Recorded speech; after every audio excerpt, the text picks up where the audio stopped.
makadi pa liberation struggle.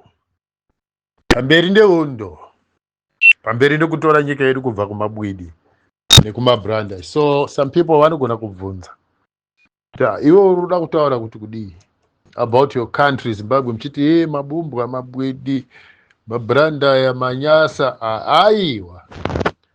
Aiwa, takazviziva sei kuti muri mabranda ya imi? Takazviziva sei? Takazviziva kuburikidza nekuti mune kwamakabva.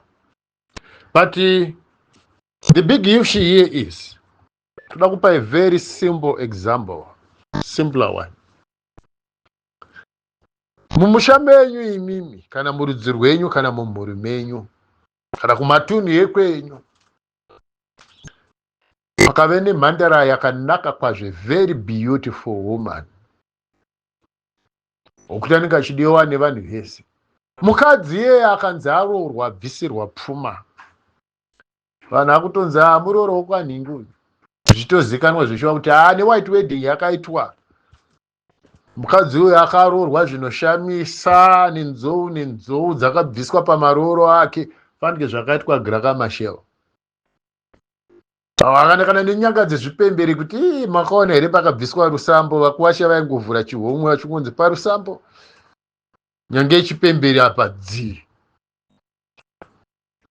Mafuko amai nyanga yechipemberi apa dzii. But it doesn't matter. Zvina basa kuti mabvisa pfuma yakadii. Kana murume iyeye anenge aroora mukadzi akaita white wedding, vanhu vakakwira ndege vakaenda kuharimunhu kupi, kana achinge ari ngomwa, mukadzi iyeye haafa akatakura pamuviri. I think vana amai vatoibata nhau yandiri kutaura iyoyo, about the economy yenyika yeZimbabwe, about the politics dzenyika dzeZimbabwe. Kana murume iyeye asingazvari, munogona kuswera makaita kuti anopedza 20 years mhandara makaivharira nemurume iyeye, vanhu vachitarisira kuti mukadzi achabuda akuti mwoyo wangu wamira akurutsa. Hapana paanozomborutsa. 30 years dzinopera kuti vanhu votozoona kuti musikana uye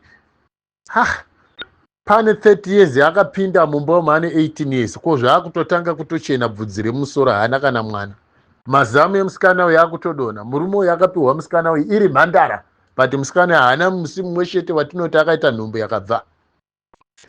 Ndo zvakaita nyika yeZimbabwe yakafanana nemhandara yakanaka kwazvo. But hurumende iripo iyi yatitisu varidzi venyika haina makomborero, ingomwa kai, haizvari sei, haina reproduction inoitika. Tikutaura kuti nyika yeZimbabwe yakaropafadzwa naMwari, but hazviite kuti munotora vanhu verudzi rwechibranda, mabwidi nemabumbwe ekuZambia, vane chituko chinovatera pamusoro pavo. Munoona chituko chiri pamaZambia, chituko chiri pamabranda yemabwidi, chakaitwa nemadziteteguru avo kuburikidza neinitiation dzavaita, incantation dzavaita, tamba zvigure, uroyi, kurombesa kudii, and that land was cursed by God. There is nothing you can do to reverse that curse. Nevanhu vese verudzi rwemadziteteguru avo vakatukwawo, kunyange vakandobata kupi chavanobata chinobva chatukwa. For example, ANC yemuSouth Africa, Fikile Mbalula achingoita secretary general, that was the end of ANC. It became a cursed political party.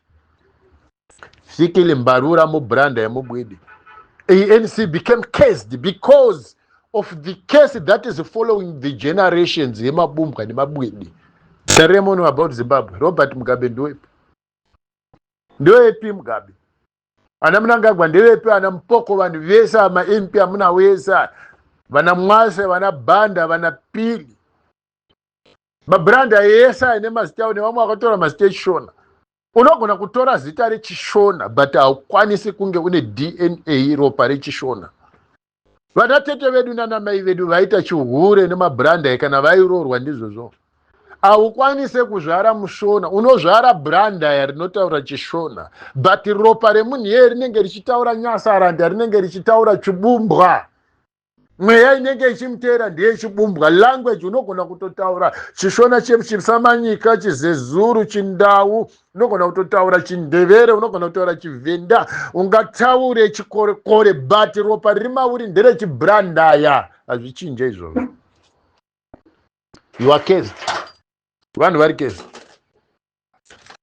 Mungatry kuti kuba kudii toda kurirujisa nyika into nothing, but we shall still build it back. Nekuti tisu tine blessing yacho. Tisu tine ropafadzi yekutungamirira nyika iya. Tisu takakomborerwa kuti tutungamirira nyika iyi. They can try to delay, but still kudelay yako kazvireve kuti ivo vachange vane blessing yekutungamirira nyika isiri yavo. Nyika isiri yavo taremoni vachinja mapresident how many times? Vakachinja mutemo how many times? Pachavo pasina mutorwa. Endei kunikiri kumanyasara ndikumabranda. Munotarisa kuti ivo pachavo vachinja how many times mapresident. Pasina kurigwa, pasina kudii. Pachavo tikutaura ivo pachavo. Ukada kuzvitarisa kuti but ivo pachavo vana. Kwese kunana Zambia, but economy dzeku dzakadhakwa. Vanoramba vakasvinura vakavhurira meso Zimbabwe kuti Zimbabwe iyo ide itaitonga, dai yaita yedu, dai itaita again federation. Zvatogara tichikupai warning, tichikuudzai kuti rudzuru. Ivo pachavo vanotozviziva kuti they are cursed. Ivo pachavo vanotozviziva zvakanakisawo manje. Ivo pachavo vanotozviziva kuti the cursed of God. Ivo pachavo, they know it. Ivo pachavo vanotozviziva kuti vakatukwa, vakunokutukwa kusingaperi. Zvino imi makunotutana nevanhu vakatukwa nokuti makabraibiwa.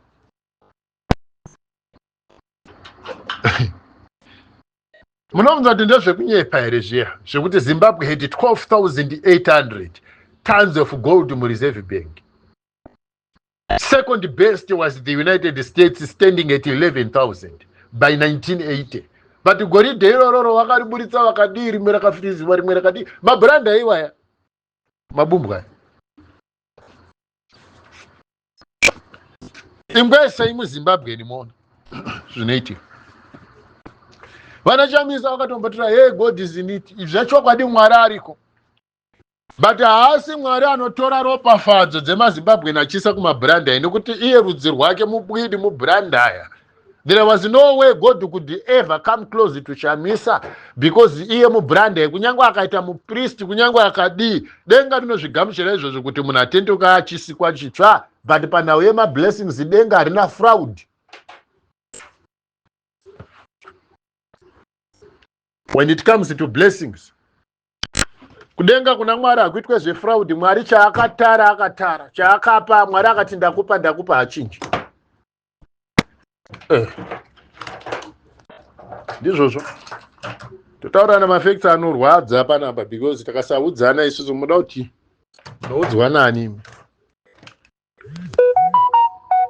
Hakutoudzana. Struggle ndeyedu, ndatibvisei mari. Ndatibvisei mari, struggle ndeyedu.